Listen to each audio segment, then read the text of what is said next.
अस्सलाम वालेकुम students of 4 class. आज हम सोशल स्टडी की क्लास लेंगे। मैं आपको आज सोशल स्टडी का पढ़ाऊंगी यूनिट नंबर 1, जिसका टॉपिक है ग्लोब एंड मैप्स। उसके बारे में सबसे पहले हम उसकी रीडिंग करेंगे पेज नंबर 3 की। देखें, सबसे पहले है globe. A globe is a model of the earth. The earth is so large that we can not see all of it at once. A model of the earth helps us to see what is the whole earth looks like. A globe is a better model of the earth than a flat map because it is similar in shape to the earth.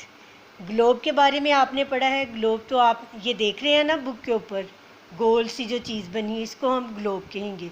इसके ऊपर पूरी दुनिया का नक्शा बना होता है। इसमें ये बताया होता है कि पानी किधर है, पानी कितने में और खुश्की कितने में। ग्लोब जो इसमें ये बताया हुआ है कि ग्लोब मैप से बेहतर होता है क्योंकि ज़मीन की शक्ल भी गोल है और ग्लोब भी जो है ये गोल शेप में होता है, इसलिए इसको आसानी से समझा जा सकता है। सेकंड नंबर पे हम पढ़ेंगे मैप्स यानी नक्शे के बारे में। Maps are pictorial representations of the earth surface. They show how places are related to each other by distance, directions and size. Maps are a way of showing a part of the earth's surface on a flat piece of paper.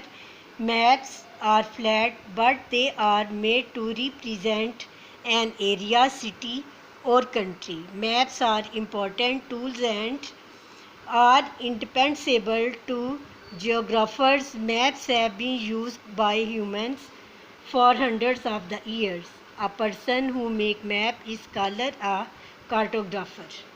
इसमें maps के बारे में बताया हुआ है कि maps paper का, कागज़ का एक तस्वीरी शक्ल होती है जिसमें हम ये देखते हैं, जिसमें हम शहरों के बारे में, एरिया के बारे में, इलाकों के बारे में और कंट्रियों, मुल्कों के बारे में देखते हैं कि एक मुल्क का दूसरे मुल्क से कितना फ़ासला है और एक मुल्क कहाँ कहाँ पर पाया जाता है।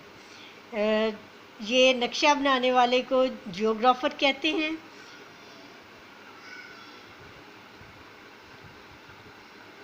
अ person who makes a map is called cartographer कहते हैं। नक्शा निगार को कार्टोग्राफर कहते हैं। जो नक्शा बनाता है, नक्शा नवीस, उसको कार्टोग्राफर कहा जाता है।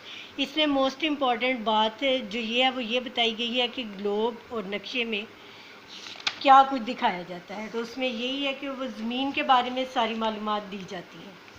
पार्ट्स ऑफ अ मैप, अब वो आपको मैप के हिस्से बताएगा कि एक मैप के कितने हिस्से होते हैं। Maps help you are locate a particular place on the earth. All maps have the same parts.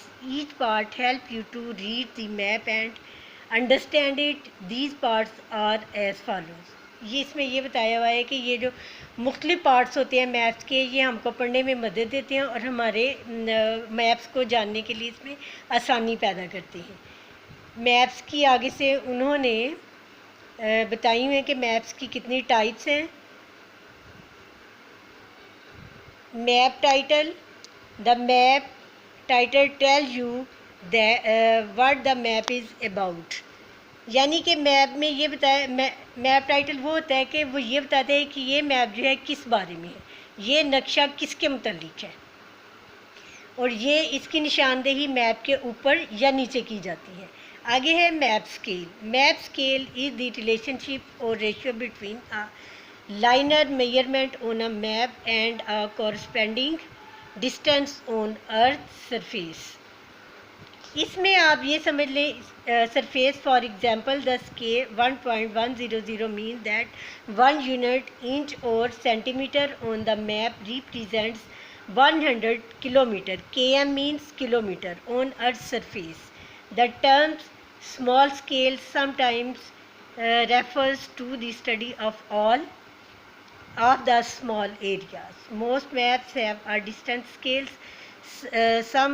Wherever you somewhere on them you can use the distance scale to measure the distance between places.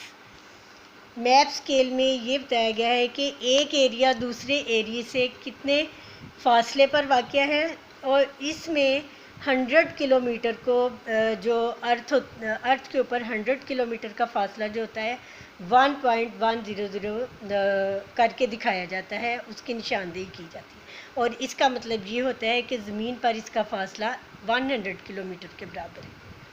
Compass rose, an object that appears on maps to identify 4 main directions north, south, east and west is called compass rose. Compass rose जो maps के ऊपर दिया जाता है ये हमारी directions को जाहिर करता है। डायरेक्शंस का मतलब होता है सिमतें या इतराफ़। ईस्ट, वेस्ट, नॉर्थ और साउथ, ये 4 सिमतें हैं जो हमारी ज़मीन के ऊपर पाई जाती हैं। डायरेक्शंस, अब डायरेक्शंस के बारे में बताते हैं।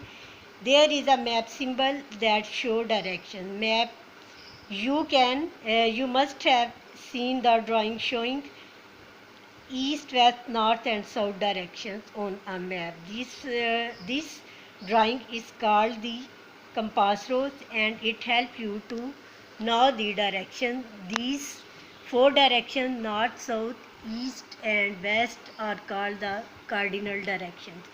ये जो 4 इतराफ़ इसके नक्शे के ऊपर पाई जाती हैं, ईस्ट, वेस्ट, नॉर्थ, मशरिक़, मगरिब, शुमाल और जनूब, इनको हम कार्डिनल डायरेक्शंस कहते हैं।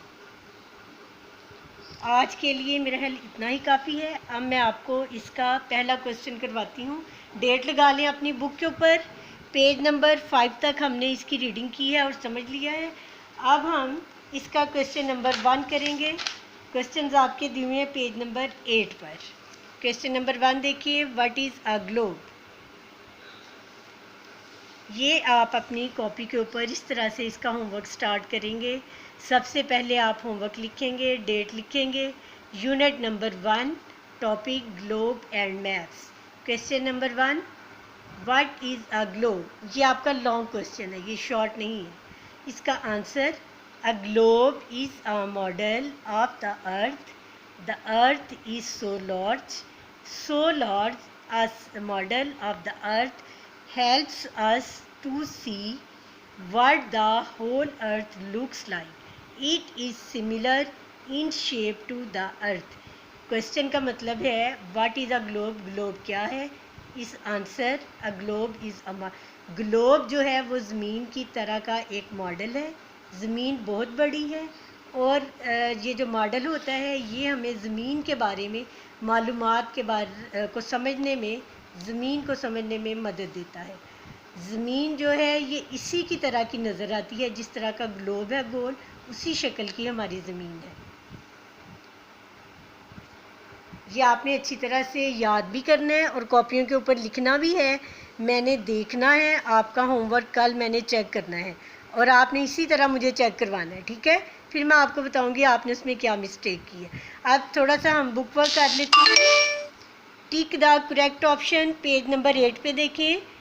टिक द करेक्ट ऑप्शन, जो उसमें करेक्ट ऑप्शन होगा उसको आपने टिक करना होगा।